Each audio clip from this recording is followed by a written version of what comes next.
Welcome to the, this is the sixth of the series of the Forum on the Quest for the Meaning of Life.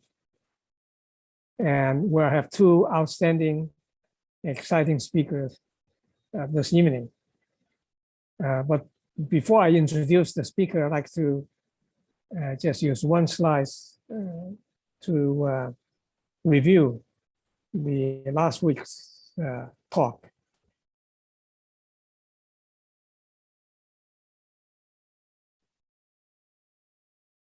Last week of two outstanding speakers as well, Dr. Pei Shah and Dr. Murat Tanik, and the translator was Dr. Yu Chen. It happened all three of them were computer science professors one time or another. Pei was a professor of computer science, and at height of his career, he was a professor, full professor at the University of Texas at Arlington, and he received a call from the God, and then he enrolled in the seminary and become a pastor 2 years later. And after that, he went to Hong Kong to preach gospel and helping thousands of people, in particular, those who came back from studies in overseas universities. And the other speaker is Dr. Murat Tanik, who is the Wallace Byrne Endowed Chair for Telecommunications and co-director of the Integrated Systems Center at the University of Alabama, Birmingham. Before that, he was the chairman of the Electric Engineering and Electric and Computer Engineering Department. He has spent more than 30 years dedicated to a theory that requires integration of multiple domains into integrated theory, and it's almost there. I told him about 30 years ago that if he achieved that, he probably will get a Nobel Prize. So last week, Pei shared two stories of the power of prayer and how he listened to the calling of the God and totally changed his career from a professor to a pastor. Right, and he found meaning in doing God's work, and Murat shared a short video about 8 rotating balls, which turned out to be just balls really going back and forth in a straight line, but it's an illusion that we see that as 8 balls rotating, and for him, the meaning of life is to look behind what seems to be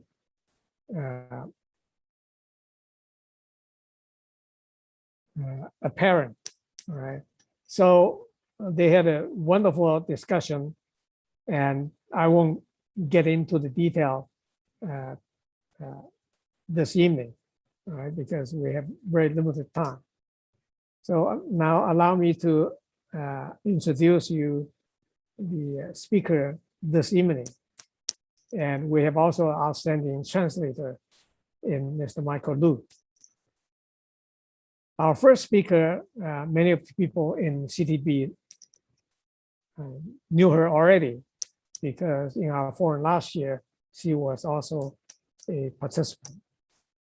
But for many of the other people who does not know her, Dr. Clair Brown is a renowned professor of economics at UC Berkeley. She has published research on many aspects of inequality and sustainability. Her book a few years ago on Buddhist economics, an enlightened approach to dismal science, and provide a very new economic framework that integrates global sustainability, shared prosperity, and care for human spirit with an approach based on Buddhist fundamentals.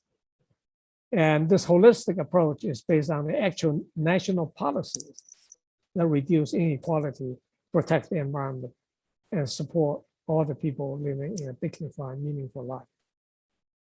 So last year, her talk was on the meaning of life due to the COVID-19. So this evening, she'll share some additional insight on the meaning of life and the journey with you all. The second speaker is Dharma Master Heng. She encountered Master Hua while she was a student at the University of Texas in Austin. And she was inspired after the meeting with the master to move to the city 10,000 Buddhas and become a monastic disciple a year later.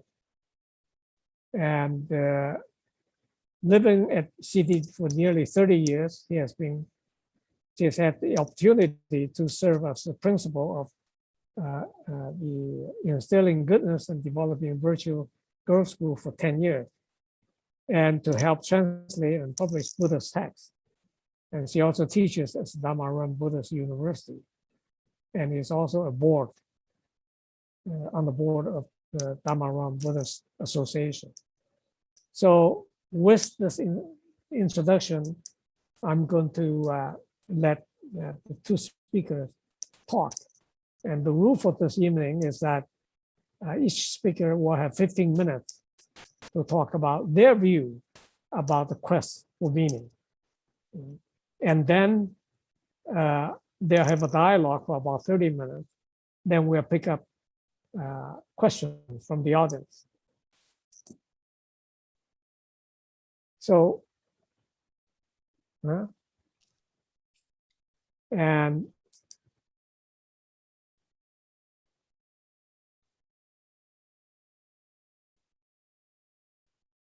so without further ado, I'm going to ask Professor Clair Brown to go first.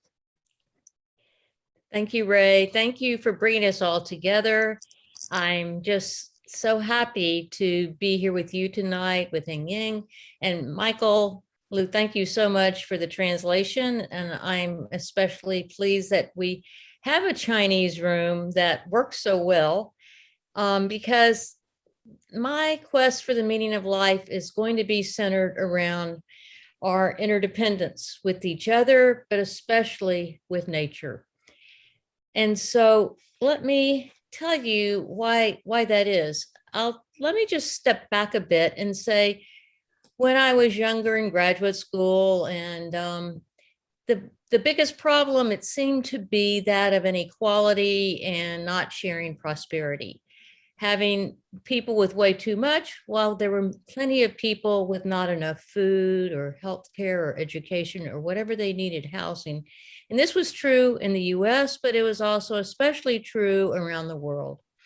And so as an economist, my goal had always been to try and help the world do better, to be a better place for all of us. But to be honest, we as economists, we did terrible. We did not reduce inequality or improve sharing prosperity.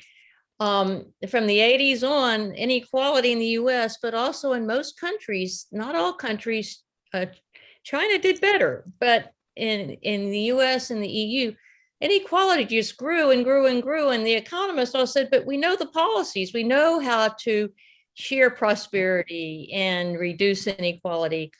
But the political scientists and the politics seemed to get in the way.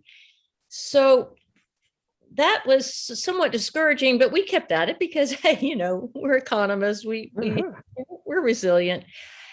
And then in the 90s, it became really important, if you listen carefully, not to the big oil or the fossil fuel industry, but if you listen carefully to Bill McKibben or Dr. Hansen or the climate scientists, there was clearly a problem happening. And it was because we were burning fossil fuel energy that was overheating the atmosphere. And so far, none of us really noticed it unless we listened carefully to the climate scientists. But things were getting worse and worse. And so around 2000, I just started working on sustainability because I realized it was intertwined with inequality. But I also realized that if we didn't care about sustainability and if we didn't stop overheating the planet, then future generations wouldn't have a habitable planet. And at some point you'd say, you know what? It doesn't matter about inequality because none of us are going to be around. And so I really started working a lot on sustainability, and that took me to writing my book, Buddhist Economics, because the heart of Buddhism, as many of us know, is that we're all interdependent with each other. We're interdependent with the planet. And so part of that is, of course, getting rid of our egos and not seeing ourselves as separate or independent, understanding that we're altruistic, caring for each other, because our well-being depends upon everyone else's well-being. And our well-being depends upon how well nature is doing. And as things got worse and worse and worse with global warming, and then we finally started seeing it especially badly as glaciers were melting. We had extreme weather, we had rising sea levels, and this is only the very beginning. Yeah. And so it was like, just a minute, we're all interdependent and we're actually really hurting nature. So I especially wanted to focus on future generations because, to be quite honest, in the United States, we greatly increased our carbon emissions over the last 30 years. Like 80% of all our carbon emissions in the US were over the last 30 years. And in China, the run-up has been even more recent. And so I would say to people my age, my generation, just a minute, the way we're living is overheating the planet. We need to stop. We need to think about it. We need to do something.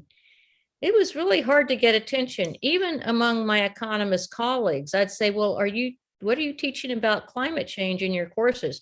And they say, oh, I don't teach that. That's not what I do. Just a second, is what we all must be doing. And eventually, at first they said, gee, that doesn't sound like you, Claire. You've never been quite that pushy about what I should do in the classroom. And I said, that's because times are different now. We're actually collectively overheating the planet, and it's not going to be habitable at the end of the century unless we take dramatic action. And slowly they would all come back around and say, you're right. You're right.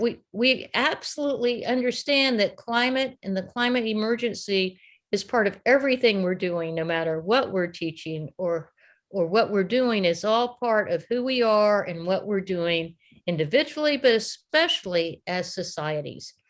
So we just finished the Glasgow COP26. And as I heard someone on the news say, COP26, we've done 26 of these, and we still aren't doing what we need to do. Because we know that we have to actually reduce emissions by 50% by 2030 to have a chance to stay under the UN benchmark of 1.5 degrees warming above pre-industrial times. So here we are. And as a Buddhist economist, it becomes really important because, first of all, as a Christian, as a Buddhist, as anyone with a spiritual life, we know, first of all, do no harm. And yet, even if we don't want to have carbon emissions, with the way that we live, we have to, because our electricity may come from coal, our transportation will be using fossil fuels. It's like we need to heat our homes, and that is, once again, almost always a fossil fuel, natural gas. So no matter what we're doing, given the options we have, we can't say, oh, I don't have any emissions problems, but we do, because we need to change the systems. We can reduce our wasteful consumption. We should reduce it even more for most of us. We can reduce not flying, or flying as little as possible, because we know that that's a lot of emissions. But in our day-to-day life, it's really hard. Oh, and we can reduce the amount of meat we eat or be vegetarian. We know that also reduces especially methane, a very hot and potent emission. So we know that individually we can do things, but it's woefully inadequate. So we know we have to rethink who we are. And to me now, climate change is at the heart of the meaning of life. So let me just quote from someone that I admire a great deal, which is Pope Francis, because when his Laudato Si came out, it had a huge impact on many of us because he understood the morality of climate, that he's a scientist. And so he understood the science. He was trained as a chemist. He understood the science of climate change. And I know the economics, hey, but then we all look around at each other and say, actually, you know, there's a problem with the politics. So I was really pleased that I actually got to have a meeting with Pope Francis to present him my book and let him know how much I learned from him. So he teaches us in Laudato Si about our relationship to nature. And he cries out for the earth and writes, "We have come to see ourselves as nature's lords and masters, entitled to plunder her at will. The violence present in our hearts is also reflected in the symptoms of sickness, evident in the soil, in the water, in the air, and in all forms of life." Today, the world is out of balance. I feel it, I see it, it's all around us. And that affects us directly in our spiritual life and our ability to actually be the best possible people we can be. And as we care for each other, and as we especially heal the planet. So one of the things I've noticed with COVID, then on top of that, the climate problems, as we experience extreme weather and other problems, what I've noticed is that people seem less patient. People are often aggressive. People are actually often mean and nasty to each other, even as at other times we're very thoughtful and caring. But it's like when the world is out of balance, we're out of balance. And to me, that deeply affects our own well-being, our own ability to live a meaningful life. So we know that by having any carbon emissions, we're hurting other people. And as Pope Francis told us, that is immoral because the most vulnerable people are being hurt the worst. And the people who have the most emissions are actually being hurt the least. And so we must absolutely stop, he says, collectively, we must cease our wasteful throwaway consumption, use of fossil fuels, and deforestation, all of which threaten the planet, despoil the environment, and overuse natural capital. I think this means that for all of us, no matter what our spiritual life, for Buddhists, as I say, we need to get off the cushion and we need to go out and work with others to work together to create the world and the system that stops using fossil fuels, that cares for nature, we care for the land and the forest, and we live together. So let me tell you how, with the climate crisis, I started rethinking the meaning of life as a Buddhist. So Buddhists have always thought of inner wealth and outer wealth. And inner wealth is usually what we think of as our practice. We train our minds, we get to know who we are, we think about how to get rid and stamp out our bad thoughts and beings and give growth to our good thoughts and beings so that we want to be kind, we want to be compassionate, we want to be loving and generous and wise. And we want to stomp out being egotistical or being selfish or being greedy or being impatient or hateful or basically not being a good person. And I think that's true across all spiritual practices. But we can't stop there because that's inner wealth. And everybody knows in our daily practice or for Christians in our daily prayers, we can work on being a better person spiritually. But we can't stop there because there's outer wealth. Now, it used to be in Buddhism, we would think and talk about outer wealth as, well, how did you get it? Did you hurt anyone? Outer wealth was just your private possessions, your house, your bank account, or whatever. It was material. But that's no longer the case. I think outer wealth is actually, with interdependence, it's a much bigger idea now. Outer wealth includes our common home. It includes nature, natural resources, and our planet, because we're all interdependent with nature. And so we all share and care for the planet, our natural resources, and the world as we know it now, and we want to heal it. The problem is we have to heal it. So as Thich Nhat Hanh, in his love letters to the earth, made it real clear that we're as well off as the earth, and the earth has cared for us for eons. But now it's time for us to care for the earth. So that Thich Nhat Hanh wrote, Earth gave birth to us, and we return to her when we die. Earth provides us with everything we need to live healthy, joyful lives. And so we know that now actually outer wealth is something we need to work on. We want to work on, and because it's our common home, it's our common nature that has cared for us for eons, and now nature is crying out to us. You can hear nature crying out with violent storms, with droughts, with wildfires, with all the things that are happening now because we're overheating the planet.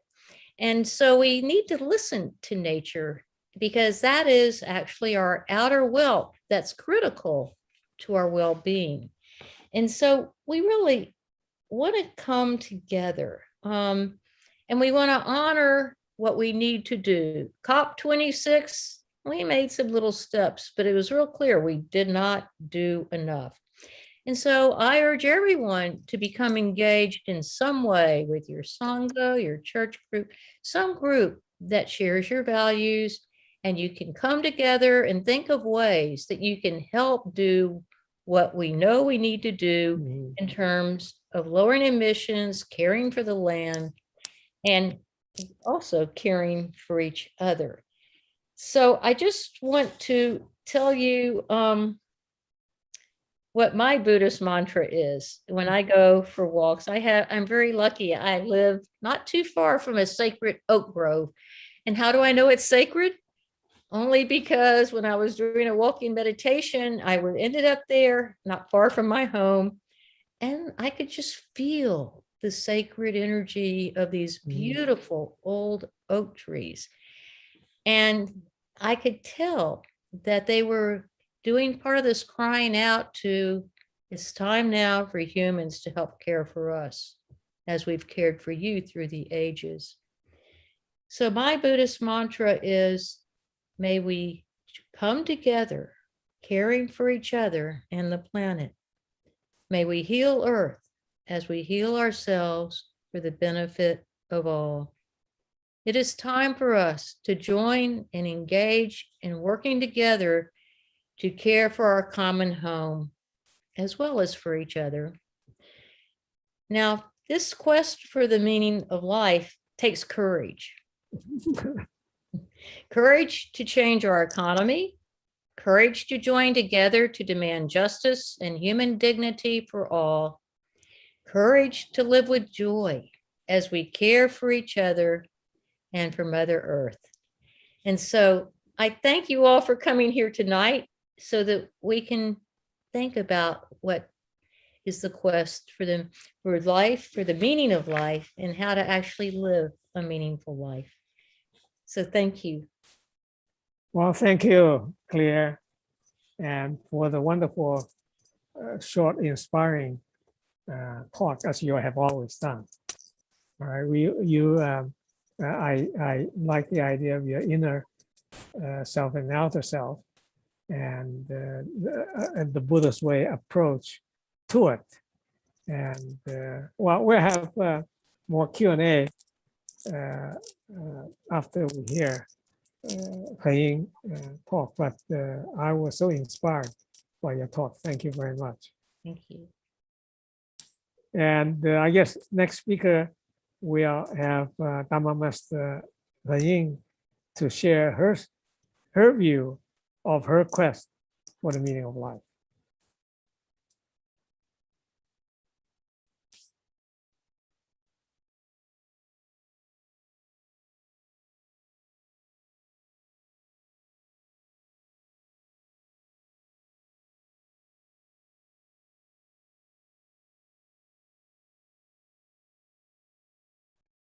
Yeah. Okay, here we go, I guess.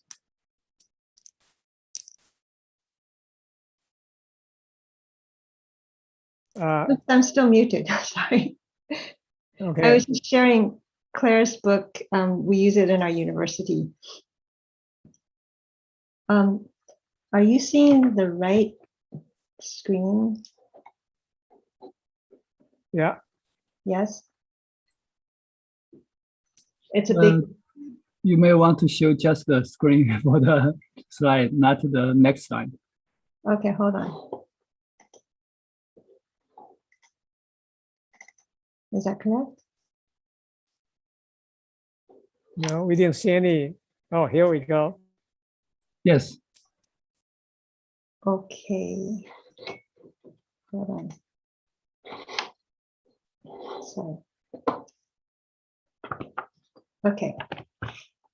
So, good evening, everyone. And I really appreciate Professor Brown, Claire, for your wonderful and inspiring talk.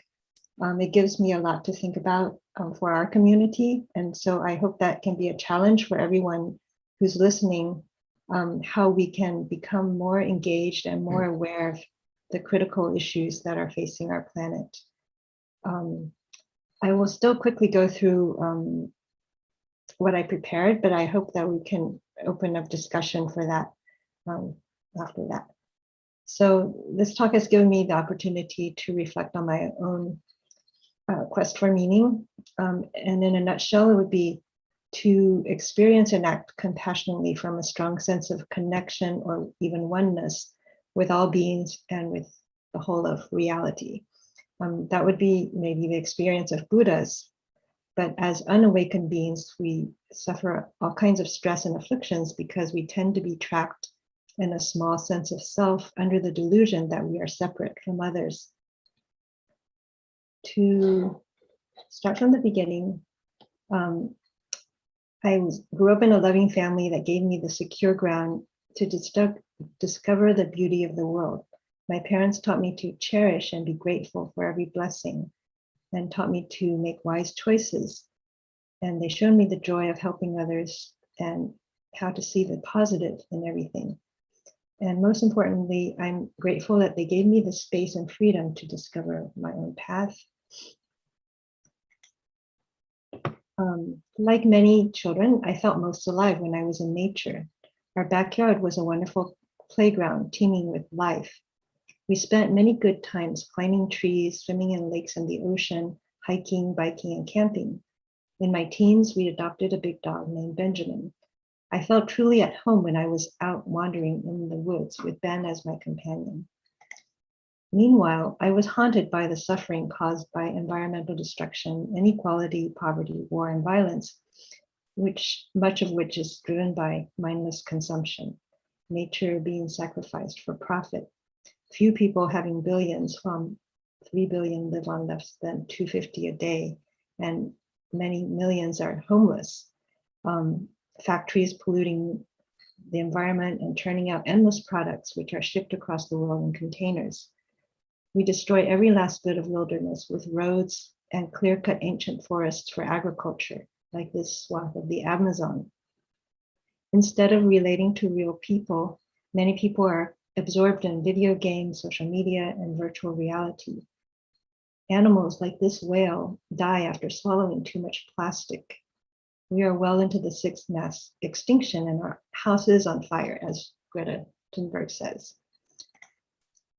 The Catholic Catholic priest Thomas Berry said, "We've become autistic because we no longer listen to what the earth, its landscape, its atmospheric phenomena and all its living forms, its mountains and valleys, rain, wind, flora and fauna of the planet are telling us."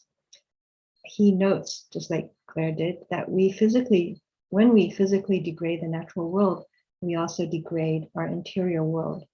And he writes here of the healing, sustaining sacred presence of nature, which is called different names in different religions, but is needed for our psychic integrity.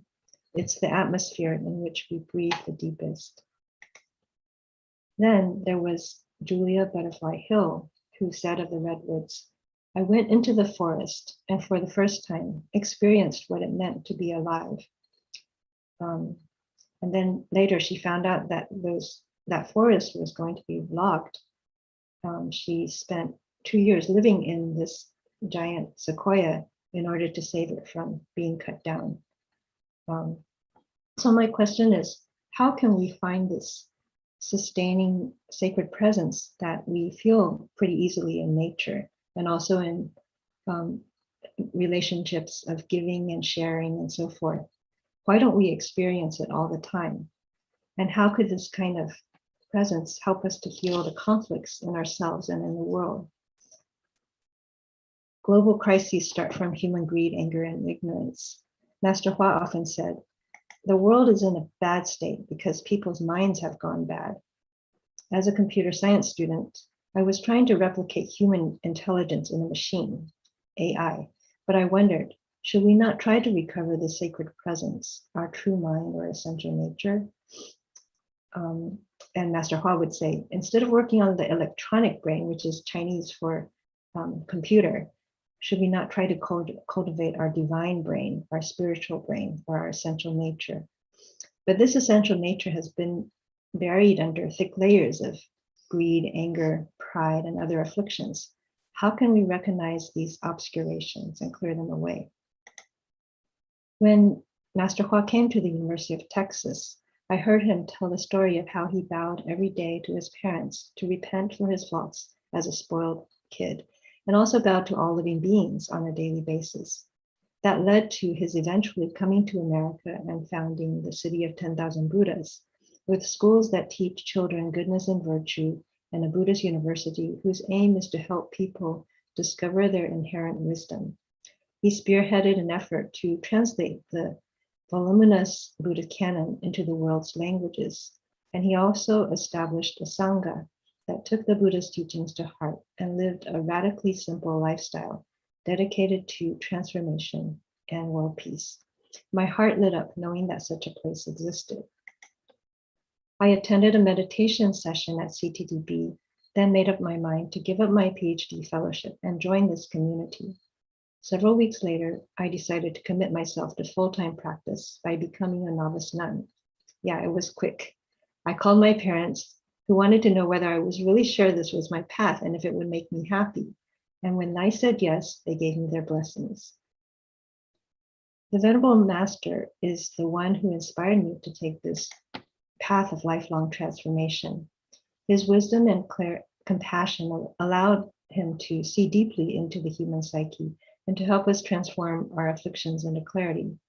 Although I had resolved to walk this path, it's truly not easy to see our own mental processes, to detect the emotional knots deep in our hearts that tie us up. So in every interaction, Master Hua served as a therapeutic mirror, reflecting our obscurations, and he gave us the courage to change.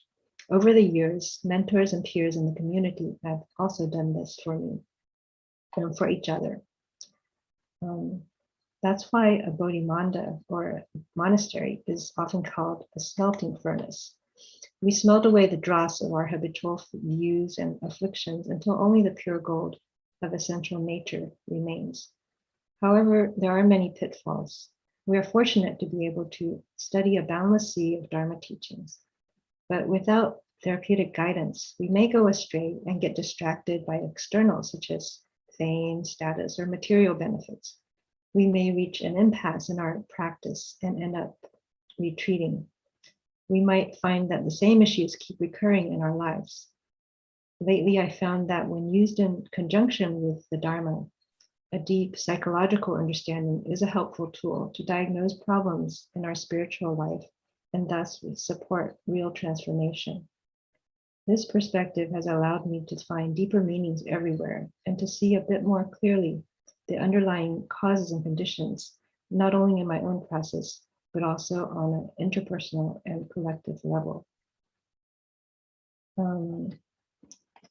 As Buddhists, we take refuge with the Buddha, Dharma, and Sangha, which in one sense means taking refuge with what is inherently awakened, true, and pure within ourselves. When we do that, there is a sense of contentment, joy, and gratitude that extinguishes the fires of craving, anger, and confusion.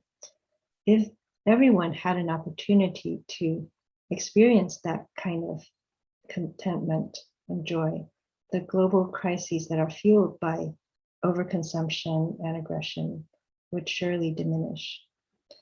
I'm grateful to my parents, my teacher, and all my peers that to this day I'm still on this path, and to be part of others' transformations as well, as a fellow traveler on the path, or as a student or a teacher or a team member.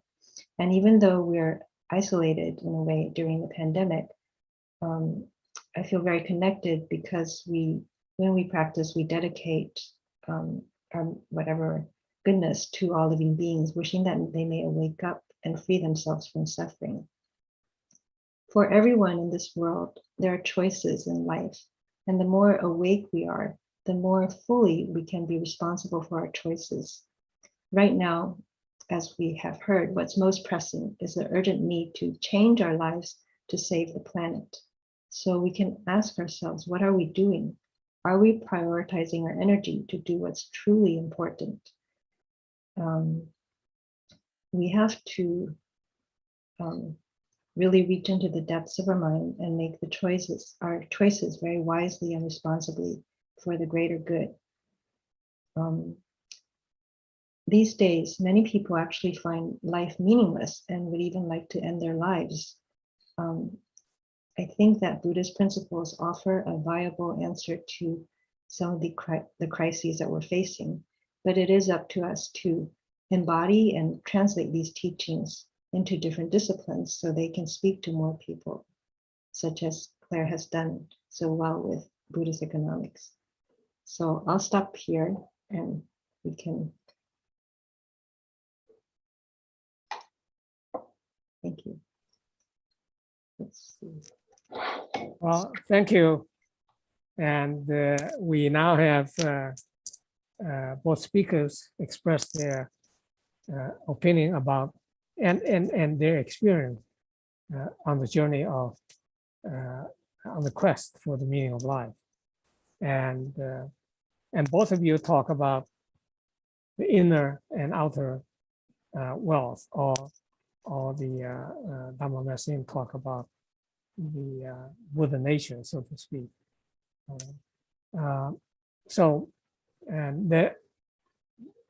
And both of you have gone through transformations due to various conditions. And my question to you, from a simple perspective, is that how does the meaning of life relate to the degree of authenticity within you?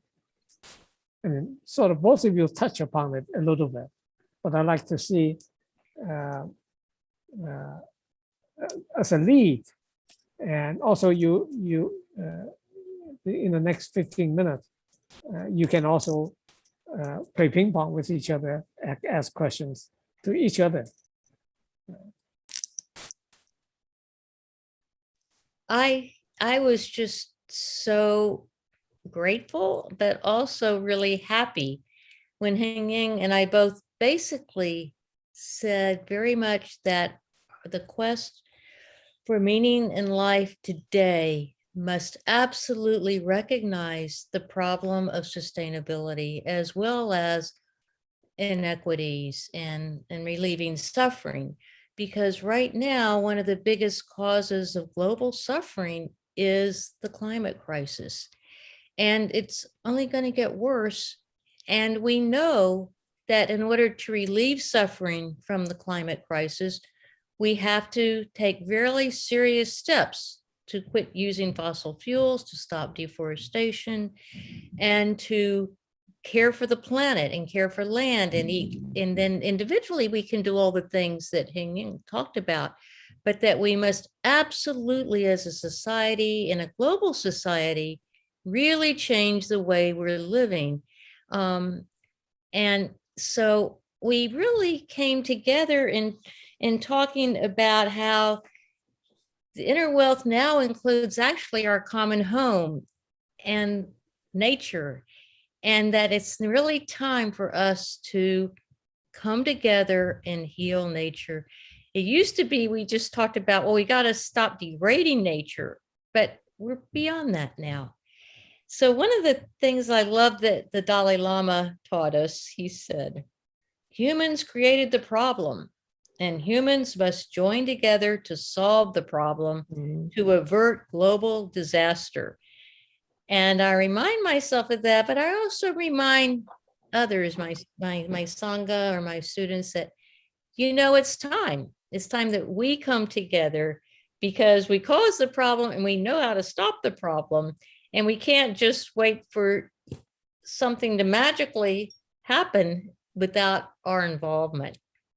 As a Buddhist, that's really important to me. Heng, what about you? Am I muted?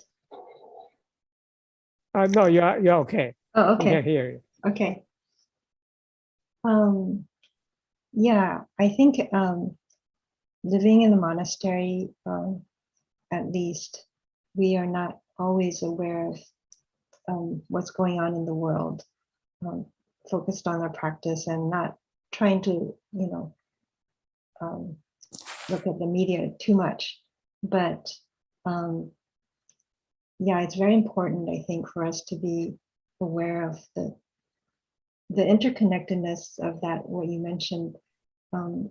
Our affluent countries' consumption of things and pollution, putting the carbon, methane, natural gas into the atmosphere and heating up is making the oceans rise, and then the island nations and the coastal, people on the coast are all going to lose their homes and lose their jobs, and there's already so much displacement. So those people, I listened to as a Prime Minister of Barbados talking about, really strongly, like, we're all people. Why don't you care about us? What your actions, which to you are just business as usual, are actually making it impossible for us to have a future. And this is not only for that one island. One of our nuns right now is in Jamaica. So I told her to tune into COP26 and listen, because a lot of island nations were speaking. I said, you guys in Jamaica are also in danger. And she said, yeah, very much so. I think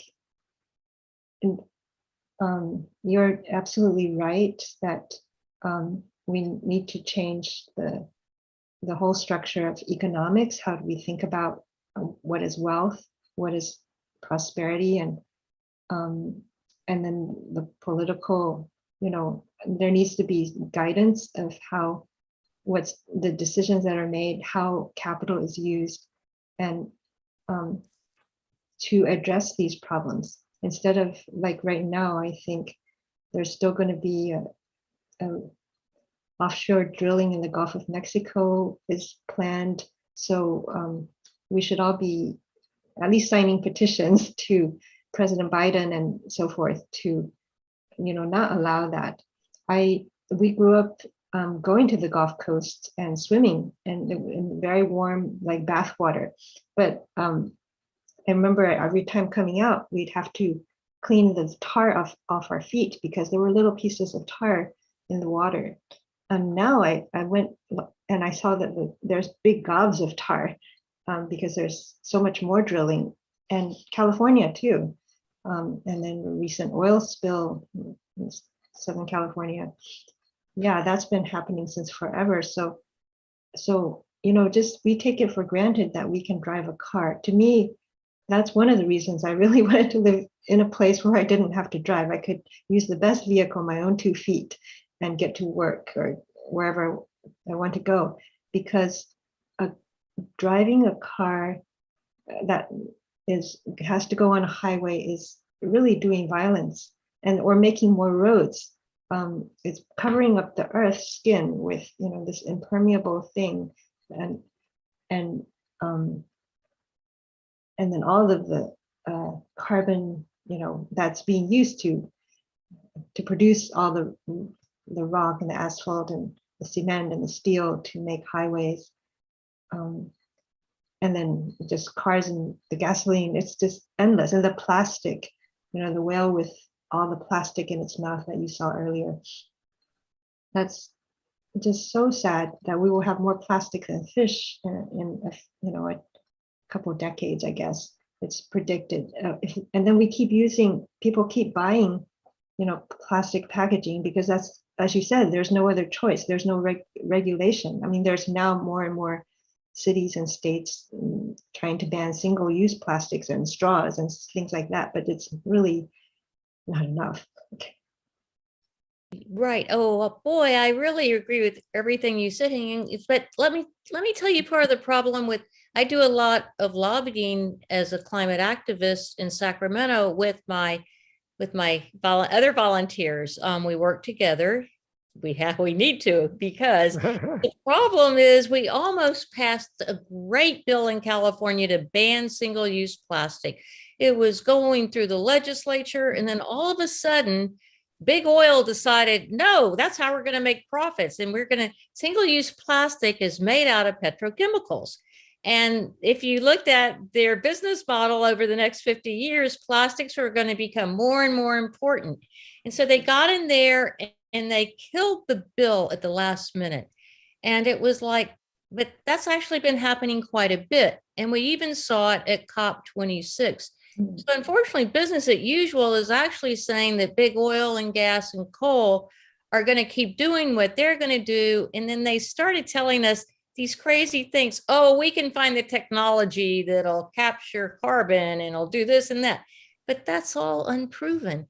Talk about delusion. These are like grand delusions. And it's like, we know better. And I think it's really important for all of us to listen to the climate scientists, to follow the science, and to really be very serious about demanding every time we can to say, follow the science, and to take some time to learn. It's actually not too hard to learn from reading in the media, especially now with COP26. I learned a lot.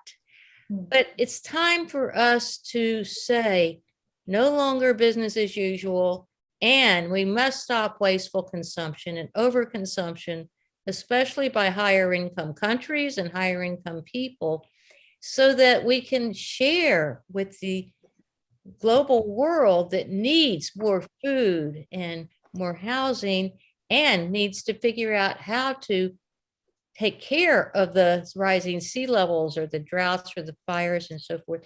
So that one of the things, there were 2 things we needed to get at COP. We didn't get either one, but we can keep demanding. And one was to stop carbon emissions, stop using fossil fuels, and to have better land management. Hey, don't eat meat.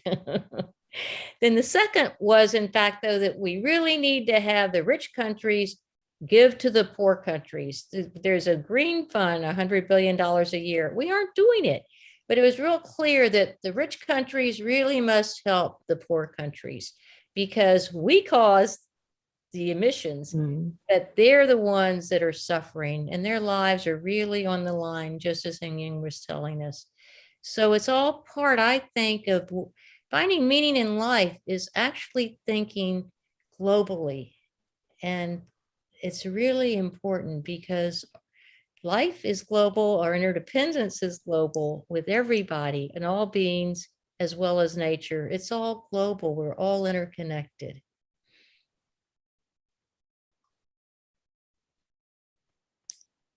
But how do we, I think everybody, well, I wouldn't say everybody, but what you two have said is quite clear, at least to the audience anyway, for this evening. But for a lot of people, or a majority of the people, how do we turn their thoughts around? And I'm not talking about big business. I'm talking about ordinary people, right? And basically, there is, you can say, selfish and only looking for my interests today, right? But how do we turn around that? The education doesn't do that so far. Right. Well, I think the main way to connect with others is to, first of all, realize they have an inner Buddha. There's some beautiful self in all of us. And once I remember that, which is not always easy, I must confess, but when I'm talking to people, I say, what is meaningful to you? What's meaningful in your life? And they never talk about consumption. They talk about relationships and their family and their community and something that they did that they felt really good about, often helping in some way, or experiencing an amazing journey into nature. They talk about what we all think is important and meaningful in life, and it's not more consumption. And if you ask them about their concerns about climate change, they can talk about that in a very meaningful way that relates to what they're watching, not just themselves are suffering from, like fires in California or drought, but they see the problems globally, because it's pretty well now visualized for people on the news or on the internet. And so I think that we need to connect with each other at this deep level of talking about we all want happiness. We all want to end suffering. And so we need to be able to connect there and then open our hearts to the extent we can to start talking about, oh, okay, how can we then start moving ahead to end fossil fuels, to end wasteful consumption, to live together in peace and harmony? Yeah, I agree, definitely. I think we can find more ways to connect. And I think one thing that's during the COVID, we used to have retreats, every month or two, where people came together to practice and study Dharma and so forth. And I think that's been difficult, except on Zoom, of course, but it's not quite the same. But on the other hand, I also think, we can't have everyone flying over here all the time anymore either. But just to have that space to share our thoughts on these topics together, and then from a Buddhist perspective, because there are, I think we have two things. There's the immediate, urgent, practical thing that we have to, take action on and connect. And then there's also our Buddhist practice, which it's still, I think it can be grounding for this kind of action. And with the knowledge that when we, go to communicate, then we bring a deep sense of groundedness and peace and patience and empathy and then seeing the Buddha in everyone, all those things. And then having this big resolve that, we're doing this because this needs to be done because otherwise there's too much suffering. Yeah. Well, there's a question. Yeah, long question. Yeah. Claire, did you see it?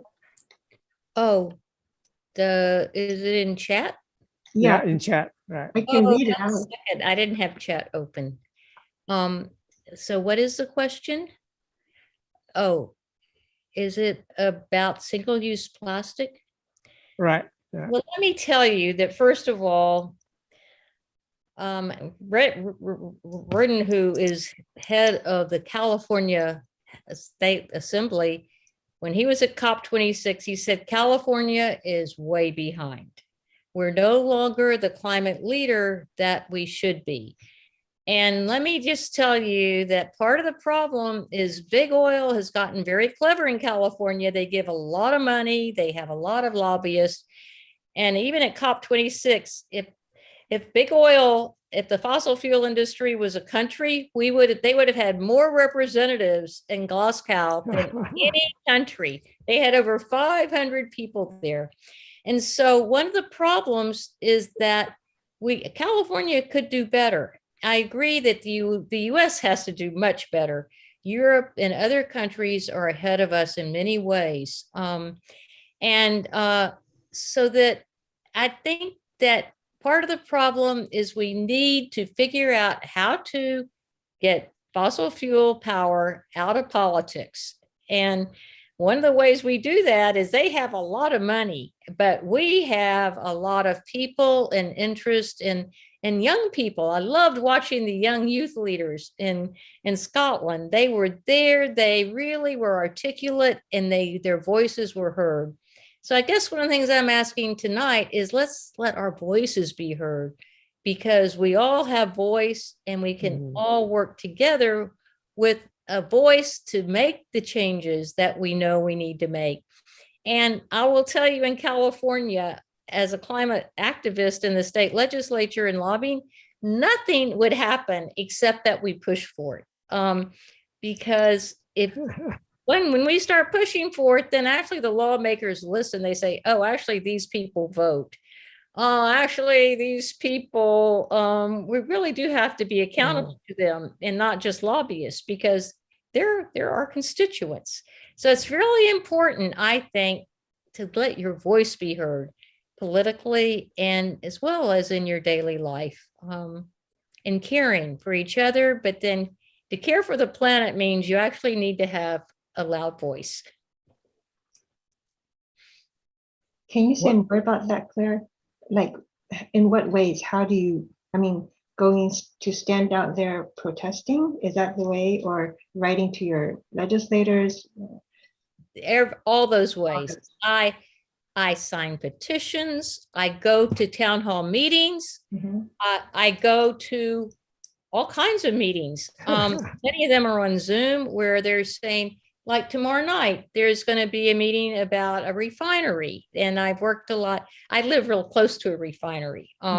And I care a lot about it because it pollutes and hurts our children. But there are lots of ways. The main thing, you do it with a group. You find a group, it's your Sangha, or it can be in your locality. It can be a book club even. What you find is that you have friends who share your concerns, and then together, one thing is that there are no simple answers, that there are all kinds of things we can do and should do. And the more you get involved, the more you find out things that you can do. I was at a UC Berkeley rally, and the rally was just to support the youth movement in Glasgow, to say, we support you, we're behind you. And they were doing this all around the globe. And the word back from Glasgow as well, that really helped the young people feel supported and gave them energy, because they needed help. It's really hard to keep asking for something and know that business as usual right now is still winning, but we're making changes. And that's what matters. We are definitely coming together, and our voices definitely make a difference. Well, in your capacity as a professor, you could teach different classes, transmit your thought to the young people. But in general, how can we help in the case of educational systems so that young people grow up with this keener sensitivity of our interconnectedness rather than they grow up being pushed into, become famous, making more money, and so on and so forth. Well, I have two grandsons that are young, and I say, what's happening at your schools? What are you learning?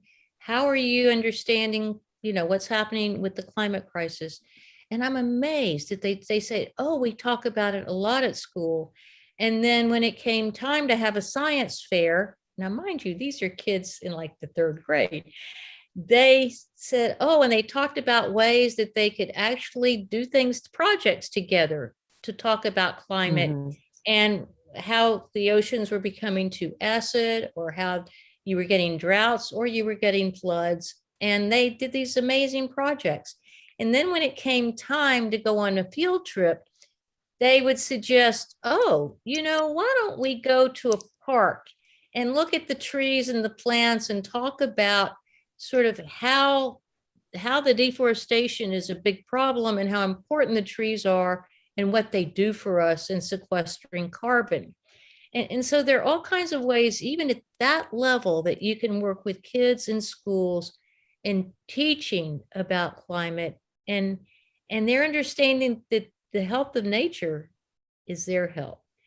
And they learned from COVID that the health of everyone else is also their health. So COVID was actually a good lesson for interdependence, I think. Right. And so there are all kinds of ways that we can do that. But in general, yes, I think with teachers like you, that you can facilitate this kind of thing happen.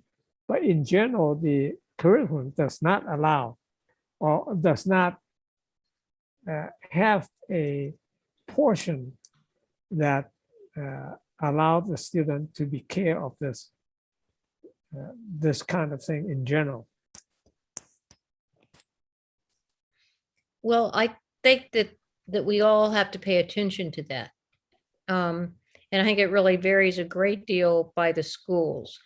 Like things in California and in New York are very different than say the way things are taught in Louisiana, where they're hit by climate crises all the time with hurricanes, sea level rise.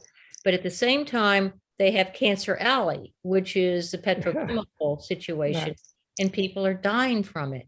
And so it's like, it's really important that we keep shining a spotlight in Louisiana on Cancer Alley and how the health of the people, everyone has cancer, that's why it's called Cancer Alley, from living in a petrochemical situation where everywhere you look, there's drilling, there's mining, and there's petrochemical plants.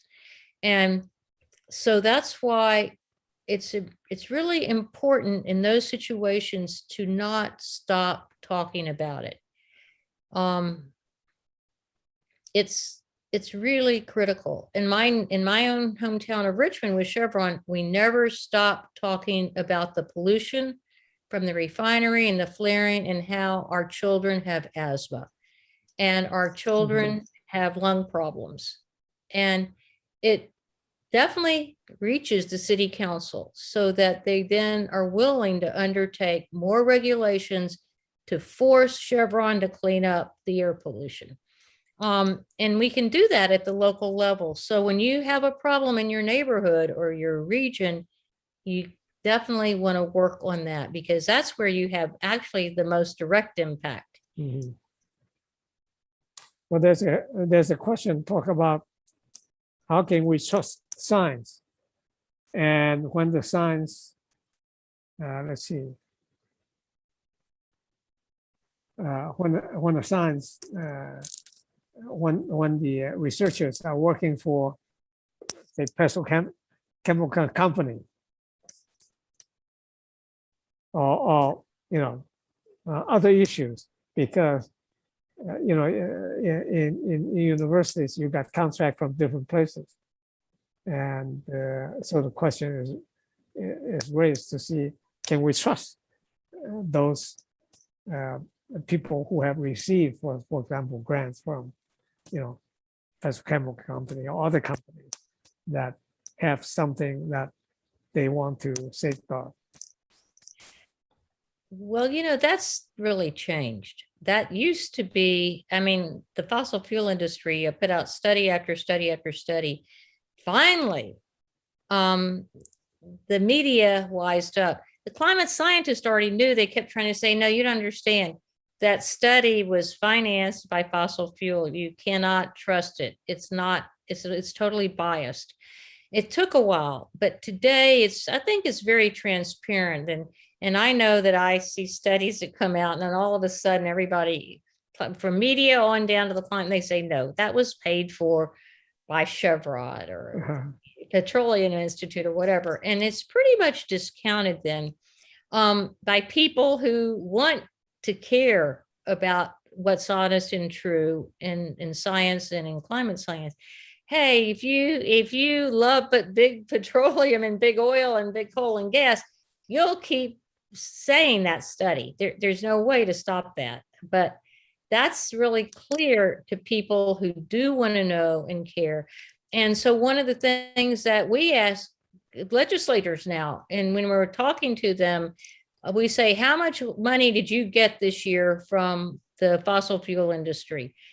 And they have to tell you. And if they don't tell you, we can look it up and we tell them. So that there are all kinds of ways you can use information to make your point. Okay, yeah, right, understand. I wonder whether any other questions. Let's see. Yeah, there's another question. It was in Chinese, and the translation is a system where things are decided by voting not as good as having an intelligent person be a dictator? Something like that. Heng, what do you say? I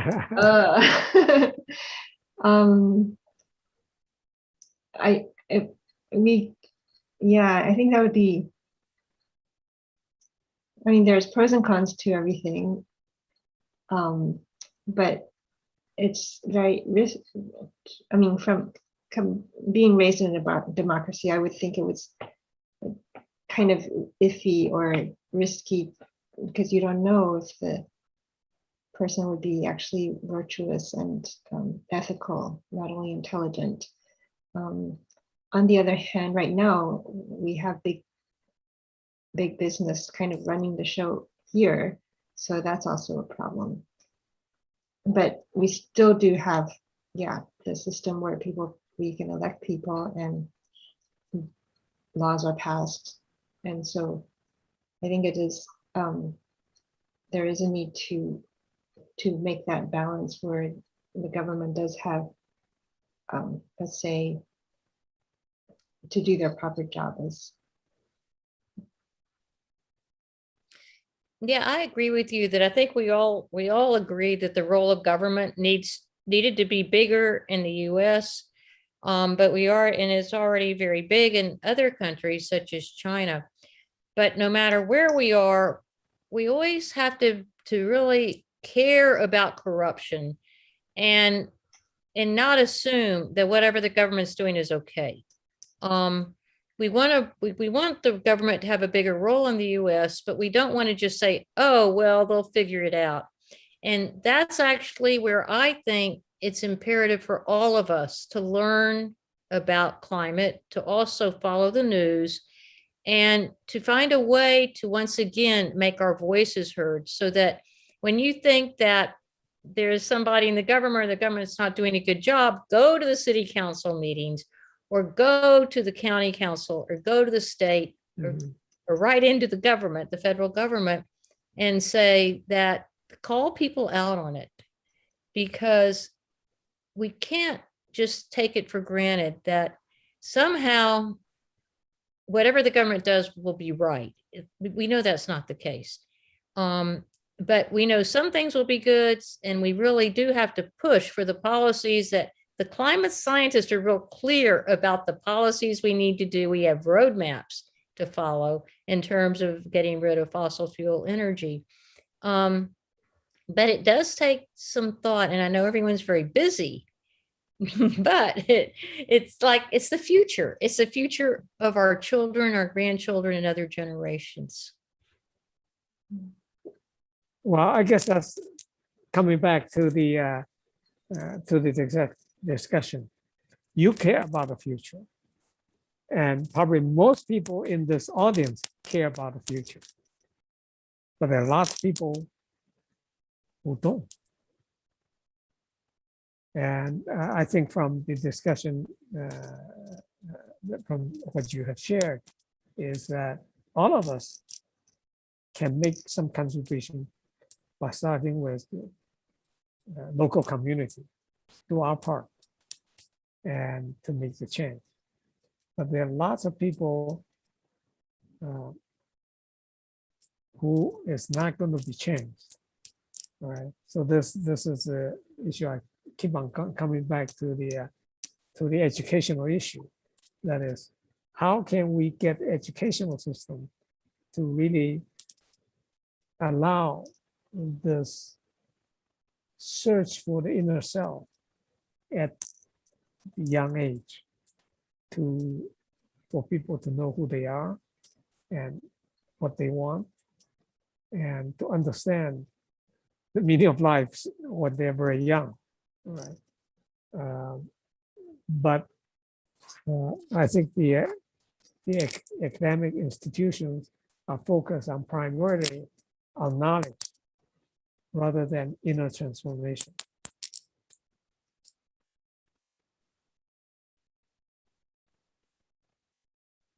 Heng, what you work with students and young people. What do you think? Yeah, I think the early years and all the years growing up are very formative, very important. The kind of models they have, the kind of influences that they have, and also each person is formed from all the causes and conditions, the experiences, the emotional experiences that they have since they were born. At least, I mean, they may bring into this life also seeds from the past. But all those very formative experiences from day one can form us in a certain way, and sometimes we might be have taken in some experiences in such a way that it's hard for us to care about others or care about the greater good or something. And in that case, I think there needs to be special help for that kind of individual to develop, because I think it's through maturing and that we are self, the scope of our concern becomes greater. So Arne Maes, the ecologist, talked about the ecological self, where it's like this sense of self spreads until it encompasses all of life and the planet, and then that it actually naturally happens as one matures. So the maturing process, I agree, it's a social emotional maturing, and as well as cognitive, intellectual. So it is important for the educational system to, and then because there's not so much of a community that people may live in because of they may be far from their ancestors' places, and so, and then there's busy parents who are always working, and so many things that are that need to be taken care of even by the school and the teacher, to give people a sense of finding out who they are, and a sense of how to relate and find richness in relating to others, and being empathetic and so forth. Right. Yes, I think as we're closing out, it's really important to remind ourselves, and let me remind you, let me urge you, join with others. It can be in your school, with the PTA, with your classroom, others, with any group. It can be with climate activists that are well known, or it can be with a neighborhood group where you all really care about healing the earth or stopping some egregious thing that's happening in your local community. Our voices can be heard, but they'll only be heard if we join together and make demands. And you don't just do it once. It's a process. It goes on and on and on. And it takes courage. It truly takes courage to demand the changes that we need. We need courage, though, to join together to make demands. We can create the world we want, but we have to do it together. And when we do that, we end suffering of beings around the world, but we also improve our lives, and we improve our health and well-being, both for ourselves and for the planet and future generations. So please, let's all come together and join together for each other, for the common good, and for the planet, because it's the only planet and home, common home we have. And we want the courage to always live with joy. We're here to live with joy and care for each other and the planet. And that actually, to me, is truly making a meaningful life. So I really am so grateful to be here with you. And thank you, Ray, and thank you working with you, Heng, and thank you, Michael, for translating, but mainly thank everyone for caring and coming together. And together we can make our voices heard for change. Well, thank you very much, Claire, for what you have said this evening, and especially your conclusion, because each one of us may want to do something, but we felt our tininess, so to speak. But together in a community, together in a group, you can build up confidence and go out and do the right thing.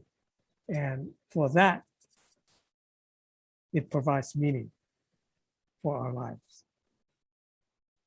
Thank you very much. And Heng, do you have any concluding remark? Yeah, I think I totally agree with what Claire said, and I just want to add also that that it's really something we have to do now as Buddhists, that we have to continue to, of course, cultivate our minds and make, the kind of bodhisattva vows, because there is something about that when we have that cultivation,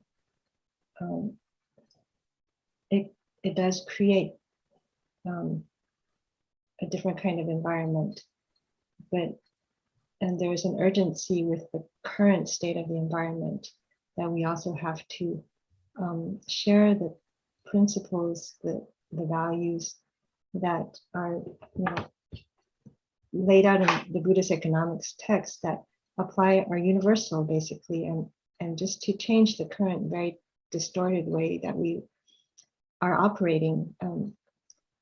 Even in a monastery, we exist within this capitalist system or other kinds of systems. It doesn't matter, but this overvaluing of profit and money over people's well-being, and in other countries wanting to emulate the American lifestyle. Well, we would need, how many planets, 4 or 5, if that were to happen, and we're already overshooting what we have and natural resources. So we're just being totally stupid and deluded if we continue like this. So while we are, praying, meditating, and dedicating our merit and so forth, let's see what we can do to really reach and, have more people to understand and appreciate and practice these kinds of values. And as Claire said, with some collective brainstorming and action, it's very rewarding. Well, thank you for both for the wonderful discussions about this evening. And I want to just say a few words about next week, which is the 7th of the series.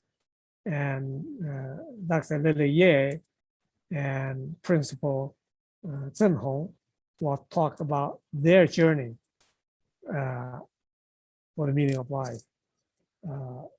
So Lily turned out to be my sister, and she has been an artist. And when she was a professor at the Art Institute, she was not satisfied with the way things were. That is, giving a professor in art,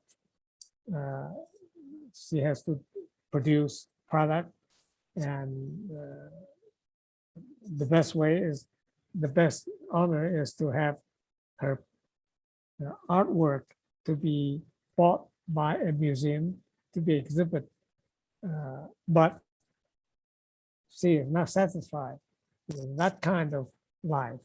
She longed for the dustless world as described by the Song Dynasty artist. So she went out, searched for that, and she found it in the most broken places in the world. And after she found it, she gave up her professorship and just went around the world, go to the most poorest place to find the beauty. Principal Zhen Hong is a principal of a very special school in Beijing. She was educated in Harvard, and but she saw that there are so many children from out of Beijing, residents from outside coming to Beijing to work, and their children have no right to go to the school in Beijing.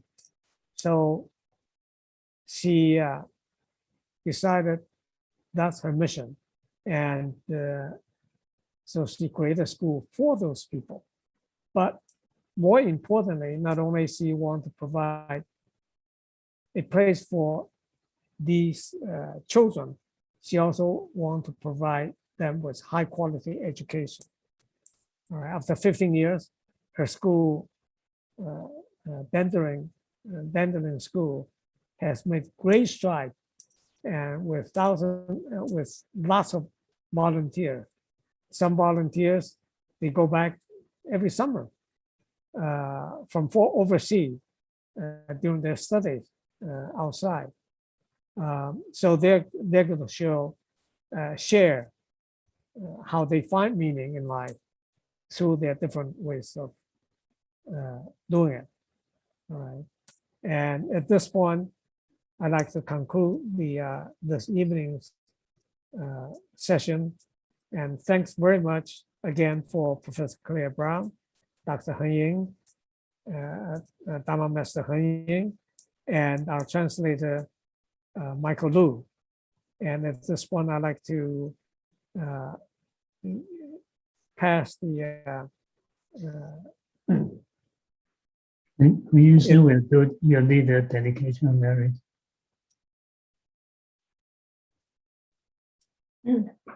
Okay, are you going to share the words? Okay. No. So we'll just dedicate the merit from this discussion and may the merit from this practice adorn all the goodness and repay the kindness from above and rescue those in paths below. May all who see or hear of this resolve upon awakening, and when this body ceases and be born together in the land of bliss. And may we all work together to prevent climate change. 3 bows.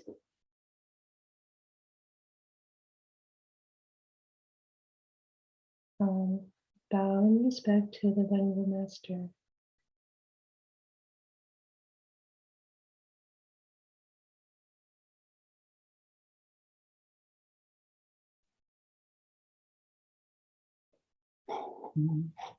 Wonderful. Thank you for thanks to the speakers and also Dr. Ye for coordinate the meeting, and Michael for the translation. Mitapo.